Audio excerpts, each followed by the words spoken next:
You know, if you play New Kids on the Block albums backwards, they sound better, yeah. Oh, come on, Bill, they're the New Kids. Don't pick on them, they're so good, they're so clean cut, and they're such a good image for the children. That. When did mediocrity and banality become a good image for your children? I want my children to listen to people who f***ing rocked! I don't care if they died in puddles of their own vomit. I want someone who plays from his f***ing heart! Mommy, the man Bill told me to listen to has a blood bubble on his nose. Shut up and listen to him play! The New Kids. Hi, we're the New Kids, and we're so good and clean cut.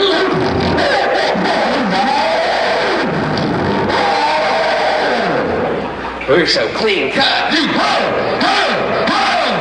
A good clean country.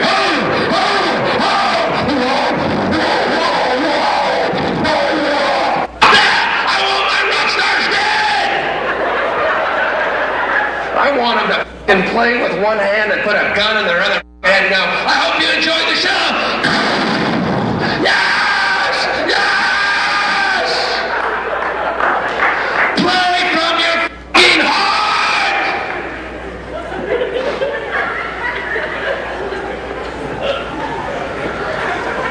I am available for children's parties, by the way. He called himself the Dark Poet, a rock and roll comic out to shatter America's fundamental beliefs about entertainment, religion, sex, business, and politics. John Lennon, murdered. John Kennedy, murdered. Martin Luther King, murdered. Gandhi, murdered. Jesus, murdered. Reagan, wounded. You know.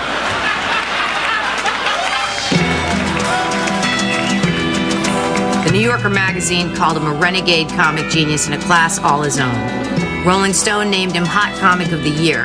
Bands like Radiohead, Tool, and Rage Against the Machine dedicated albums to him. And comedians like Dennis Miller, Richard Belzer, and Brett Butler admired his unrelenting passion. There are no lines. I say erase all the lines. Yes, but that's what our program is all about. Well, it's all very well to say that, but it's not the, it's very good to say. Draw the line. Can I recommend some jugglers you might like? In a country where Full House, Tiffany, and Diet Coke commercials ruled the airwaves, Bill Hicks' thought-provoking, boundary-crossing brand of comedy never reached a mainstream audience.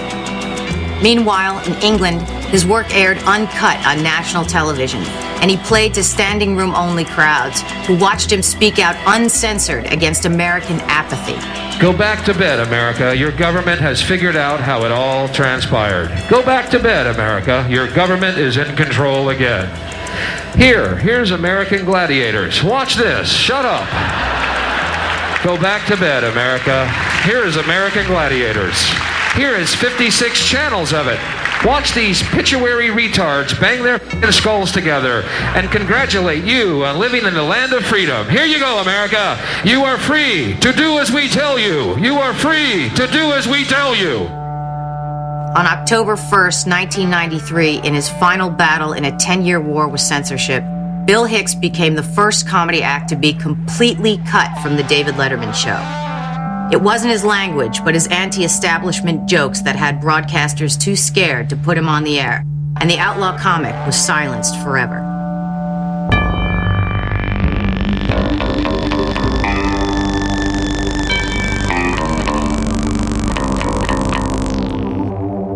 Who the are the Gideons?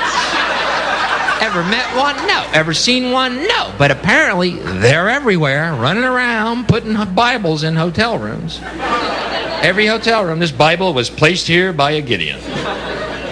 When? I've been here all day, I ain't seen shit. Saw the housekeeper come and go, saw the minibar come and go, saw the minibar guy come and go again. Those were the old days. I've never laid eyes on a fucking Gideon. What are they, ninjas? Where are they from? Gideon? What the are these people? I'm gonna capture a Gideon. It's my new hobby. I am. I'm gonna capture one, man. I'm gonna call the front desk one day and go, yeah, I don't seem to have a Bible in my room.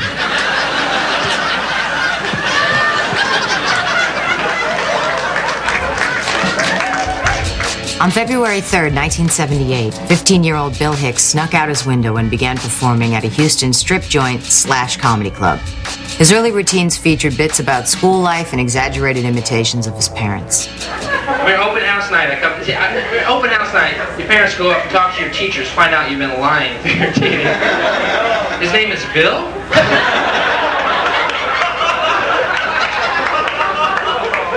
His malt bit. Come home the next night, my father's sitting there and he goes, "Hold it, Moat Vic."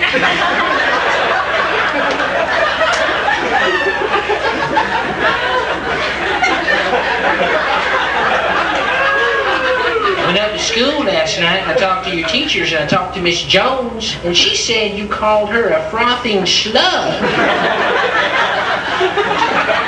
What is that all about? Dad, she's a loser. Everyone's a loser, everyone's a jerk. Tell me, Mr. Blister, who's the real loser? Promise you won't get mad, Dad. He graduated high school and began touring. But after a few years of performing the same material, Hicks felt that his act wasn't progressing. He wanted to push the boundaries of creativity like his idols Jimi Hendrix and Richard Pryor. At 21 years old, Hicks had never drank, smoked, or tried drugs. But he began to experiment to see if intoxication was indeed the key to crossing the line.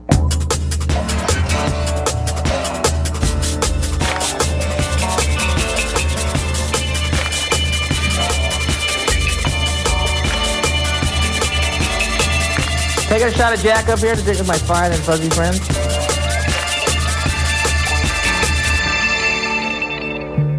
His experiences on hallucinogenics connected him with what he felt was the essence of comedy, to communicate a truth to the audience.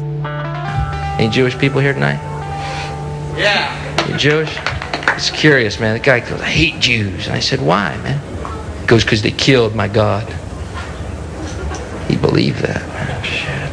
If I believed the Jews killed God, I'd worship the Jews, man. Shit, there's some badasses on that team, man. God. I haven't seen God ever. I see Jews all the time. You figure it out. Fueled by drugs and alcohol, the new Hicks was provocative. He didn't just make you laugh, he made you think. It's sane, man, here to protect common sense with logic. You know what bugs me about non-smokers? And I'll be honest. It's your attitude. You think you're never gonna die. They can't even believe it when I say, "Oh, it's true, we don't smoke. We're here forever."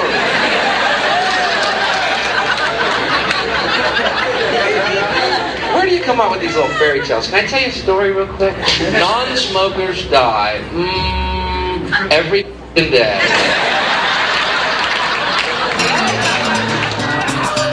Within a year, Hicks was a celebrity in Houston, and favorable local press led to a gig opening for Jay Leno, who offered to get Hicks a shot at the Letterman show. Leno was afraid that most of Bill's stuff would be too edgy for TV. This was, after all, 1984, just days after Reagan had been re-elected by a record-breaking landslide.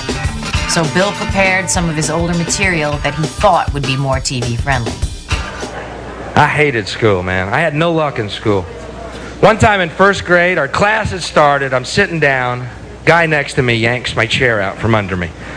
Boom! I hit the floor. Even the teacher cracks up. What you get for being dirty? Later on that year, that guy was late. Class had started. He's sitting down. I yank his chair out from under him. Boom! Middle of class. Breaks his back. Shit. Get up. Try. Damn. He was in every one of my classes. The next 5 years, I got...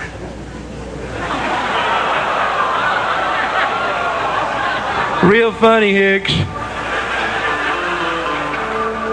This routine performed for the Letterman producers was Bill's first brush with censorship. In 1984, NBC had 3 cardinal rules for comedy. No religious jokes, no schizophrenic jokes, and no handicap jokes. Hicks was baffled by their logic. This routine made fun of his bad luck, not handicapped people. But standards and practices wouldn't allow him to do the routine. The Letterman exposure allowed him to headline shows and command more money. But the 22-year-old was disappointed the TV audience didn't get to experience the uncensored Bill Hicks that people saw in clubs. I love Jimmy Swaggart, my personal favorite. Y'all watch the Swag Monster on TV? Isn't he great? Jimmy's one of these Christians for a stronger nuclear armament, which I think shows a great deal of faith. I know when Jesus does come back, he's going to have a Uzi on him. The Prince of Peace is back, but he's pissed off. You pilot. I'm back. I didn't tell you what kind of mood I'd be in, did I? Get that cross away from me. Christians for nuclear armament? I don't get it. Jimmy Swaggart. Never trust anyone that begins a sentence with, I think what God meant to say. Throughout the early 80s, Bill was obsessed with the hypocrisies of televangelists. Ever since he was a kid, he read any religious text he could get his hands on. Now, at age 22, he spent all-nighters snorting coke with Sam Kinison, discussing religion. Kinison, who was a former radio evangelist, gave Bill inside details about the business of God. Talking about the PTO Club, that's my personal favorite. Jim and Tammy Faye Baker, oh boy. You know, Tammy Faye, Jesus is coming back to us. Jesus is coming back to us. Could be true, man. In the Bible, Jesus hung out with whores and thieves. He might just go back to the PTO Club. I was a whore and a thief if I ever saw one. Good. Be a good gig. In August of '85, when Hicks was invited back to the Letterman show, televangelism was at its peak in America, weighing in at an estimated $1.3 billion industry. He tried to get a joke about Oral Roberts approved for the show, but NBC wouldn't let Bill use the televangelist's real name. I like Southern evangelists, real powerful dudes. See stuff on the TV Guide on Sunday like Brother Dave heals the deaf. Show closed captioned. How powerful is Brother Dave here? The joke, which usually got a huge laugh in clubs when he used Oral Roberts' real name, died on Letterman. Censored now for the second time, he returned to his home turf in Texas where he could speak freely. They drink for a reason, folks. John Lennon was murdered. Oral Roberts isn't. And Pat Robertson's running for president. I'm drinking through this one, y'all. Oh, yeah. Is that scary, a TV preacher running for president? Says God told him to run? Really, Pat? Yep. I guess it's true. I need a drink.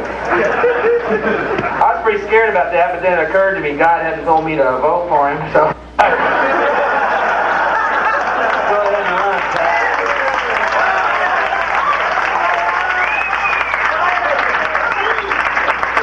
Until I see a burning bush saying, vote for your ass, man. You're out of luck now. Go back to Virginia, marry your daughter, stay out of my life, you Nazi hillbilly. Did I hallucinate ordering that drink, or is it? What are you drinking? Bloody Mary? Trying to sip? What are you drinking, brother? What's it? That's better. Okay. Although drinking may have helped to loosen his tongue, soon club owners outside of Texas were thinking twice about booking him. Bill refused to curb his attacks on the icons of faith that many people believed in. They could censor him on TV, but in clubs he wasn't going to play the part of the generic request-taking comedian. Okay.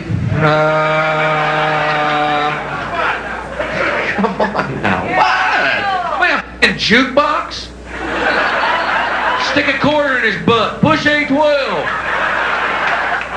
Oh, yeah. I had a girlfriend and she left me, and a lot of funny things happened.